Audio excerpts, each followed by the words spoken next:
ഏകദേശം 3 പതിറ്റാണ്ടായി ചുമന്നു കിടക്കുന്ന ഈ മണ്ണ് കൈപ്പത്തിയുടെ കൈപ്പിടിയിലേക്ക് ഒതുക്കാൻ വേണ്ടിയാണ് KPCCയുടെ ജനറൽ സെക്രട്ടറി കൂടിയ അഡ്വക്കേറ്റ് പഴകുളം മധു റാന്നിയുടെ മണ്ണിൽ UDF സ്ഥാനാർത്ഥിയായിട്ട് എത്തുന്നത്. എങ്ങനെയുണ്ട് ഈ പ്രചരണം? നല്ല നിലയിൽ മുൻപോട്ട് പോകുന്നു.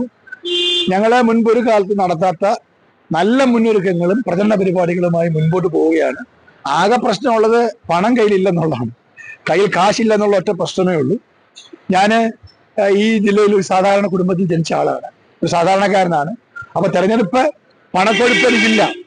സർക്കാർ നടത്തിയ അഴിമതികളിൽ വലിയ പണം വാരിക്കൂട്ടി ഒരു വിഭാഗം നിൽക്കുന്നു, മറ്റൊരു വിഭാഗം അവർക്കും പണത്തിന്റെ പ്രശ്നമൊന്നുമില്ല. എനിക്ക് സാമ്പത്തികമായ ചില പോരായ്മ ഉണ്ടെന്നുള്ളത് വെച്ചാൽ പ്രചരണം വളരെ ഗംഭീരമായി മുമ്പോട്ട് പോവുകയാണ്. പ്രത്യേകിച്ച് സംസ്ഥാനം ഉറ്റുനോക്കുന്ന ഒരു മണ്ഡലമാണ്, പ്രത്യേകിച്ച് ശബരിമല. അതിനോടൊപ്പം തന്നെ വന്യമൃഗങ്ങളുടെ ശല്യം, പട്ടയത്തിന്റെ ബുദ്ധിമുട്ടുകൾ, ഇതെല്ലാം കൂടി എങ്ങനെയാണ് ഒരു ജനപ്രതിനിധിയായി തെരഞ്ഞെടുക്കപ്പെടുകയാണെങ്കിൽ മുന്നിൽ വരുന്നത്? റാന്നിയെ സംബന്ധിച്ചിടത്തോളം ഏറ്റവും വലിയ പ്രശ്നം ഈ വന്യമൃഗ ശല്യമാണ്. ഇവിടെ കൃഷി ചെയ്യാൻ പറ്റുന്നില്ല. 40,000 ഹെക്ടർ ഭൂമി തരിശായി കിടക്കുകയാണ്. നേരത്തെ ഇവിടെ നല്ല കൃഷി നടത്തിയ ആൾക്കാർ വലിയ സമ്പന്നന്മാരായ മാറിയ ഒരു മലയോര പ്രദേശമാണ്. പക്ഷെ കഴിഞ്ഞ 10 വർഷമായി ഈ വന്യമൃഗങ്ങളുടെ ശല്യം വർദ്ധിച്ചു വരികയാണ്. സ്വത്തിന് മാത്രമല്ല, കൃഷിക്ക് മാത്രമല്ല, ജീവന് പോലും അപായം ഉണ്ടാകുന്നു. എത്ര റാന്നിക്കാർ വന്യമൃഗങ്ങളുടെ ആക്രമണം മൂലം മരണപ്പെട്ടിരിക്കുന്നു. അപ്പൊ എന്റെ ഒരു പ്രയോറിറ്റി എന്ന് പറയുന്നത് അതാണ്.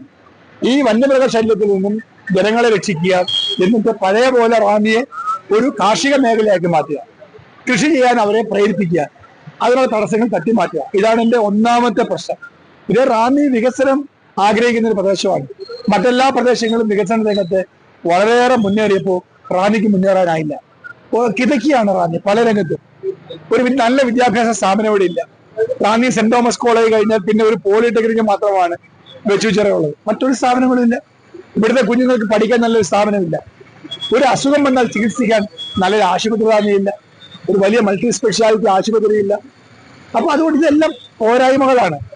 ഒരു സർക്കാർ ഓഫീസിൽ നിന്ന് നോക്കൂ, ഈ അസംബ്ലി മണ്ഡലത്തിന് എവിടെ പോയാലും ഒരു സർക്കാർ ഓഫീസില്ല.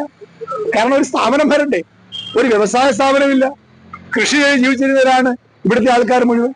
കൃഷി ചെയ്യാൻ പറ്റുന്നില്ല. മൃഗങ്ങൾ എടുത്തുകൊണ്ട് പോകണം. മൊത്തം വീട്ടുമുറ്റത്ത് വരെ വന്യമൃഗങ്ങളാണ്. നേരത്തെ ആയിരുന്നെങ്കിൽ റബ്ബറിന്റെ കൃഷി കൊണ്ട് ആൾക്കാർക്ക് ജീവിക്കാൻ കഴിയുമായിരുന്നു. ഇപ്പൊ റബ്ബറിന്റെ വില കുത്തനെ ഇടിഞ്ഞിരിക്കുന്നു. അപ്പം ജീവിക്കാൻ ഒരു വിധത്തിലും ഒരു അവസരവുമില്ലാത്ത ഒരു ഒറ്റപ്പെട്ട പ്രദേശമായി റാന്നി മാറിയിരിക്കുകയാണ്. റാന്നിക്ക് ഒട്ടേറെ വികസന പ്രശ്നങ്ങളുണ്ട്, ആഗ്രഹങ്ങളുണ്ട്. അതെല്ലാം നിറവേറ്റണം. കഴിഞ്ഞ 10-30 വർഷക്കാലമായി ഞാൻ മനസ്സിലാക്കിയിടത്തോളം ഒന്നും നടന്നിട്ടില്ല. അതിനൊക്കെ ഒരു മാറ്റം ഉണ്ടാകണം. അതിന് വെറും രാഷ്ട്രീയം പറഞ്ഞിട്ട് കാര്യമില്ല. ഞാൻ MLA-മാരൊന്നും അങ്ങനെ ആക്ഷേപിക്കാൻ തയ്യാറാവുന്നില്ല. അവർക്ക് കുറെ കൂടി ചെയ്യാമായിരുന്നു, അവർ ചെയ്തില്ല എന്നേ ഞാൻ പറയുന്നുള്ളൂ. പക്ഷേ നമുക്കിതിനൊക്കെ ഒരു പരിഹാരം ഉണ്ടാക്കണം. വികസനമാണ് എൻ്റെ ചർച്ചാ വിഷയം. വികസനത്തെ ഊന്നിയാണ് ഞാൻ മുമ്പോട്ട് പോകുന്നത്. നാളെ ഞാൻ റാന്നിയിൽ ഒരു വികസന സെമിനാർ നടത്തുകയാണ്. ഈ അസംബ്ലി മണ്ഡലത്തിലെ പ്രഗത്ഭരായിട്ടുള്ള റിട്ടയർഡ് ഉദ്യോഗസ്ഥന്മാർ ഉൾപ്പെടെയുള്ള നല്ല കാഴ്ചപ്പാടുള്ള എല്ലാ വ്യക്തിത്വങ്ങളെയും ഞാൻ ആ സെമിനാറിലേക്ക് ക്ഷണിക്കുകയാണ്. എനിക്ക് റാന്നിയുടെ വികസനം സംബന്ധിച്ച് ഒരു കാഴ്ചപ്പാടുണ്ട്. ആ കാഴ്ചപ്പാട് ഞാൻ അവിടെ അവതരിപ്പിക്കും. അതിനുശേഷം വിദഗ്ധരായ ആൾക്കാർ റാന്നിക്കാരുടെ അഭിപ്രായങ്ങൾ കേട്ട് അതെല്ലാം ഒന്ന് പരിശോധിച്ച് ഒരു ഡോക്യുമെന്റ് ഉണ്ടാക്കാൻ പോവുകയാണ്. ആ ഡോക്യുമെന്റ് എന്റെ തെരഞ്ഞെടുപ്പ് മാനിഫെസ്റ്റോ ആയി മാറും. എന്നിട്ട് അടുത്ത 5 വർഷക്കാലം ആ മാനിഫെസ്റ്റോ നടപ്പാക്കാനുള്ള പ്രവർത്തനമായിരിക്കും ഞാൻ ഇവിടെ ചെയ്യാൻ പോവുക. അപ്പോൾ വോട്ടർമാരോട് എന്താണ് അവസാനമായിട്ട് പറയാൻ? കക്ഷി രാഷ്ട്രീയത്തിന്റെ ഈ കിടമത്സരങ്ങളിൽ പോയിട്ടൊരു കാര്യമില്ല.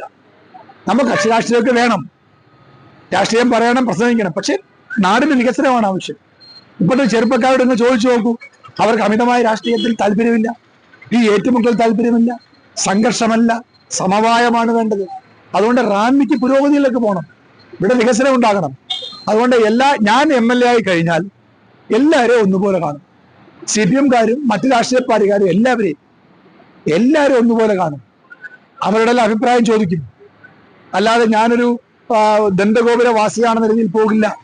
ഞാനൊരു സാധാരണക്കാരനാണ്, ഒരു സാധാരണ ജീവിത പശ്ചാത്തലമുള്ള ആളാണ് ഞാൻ.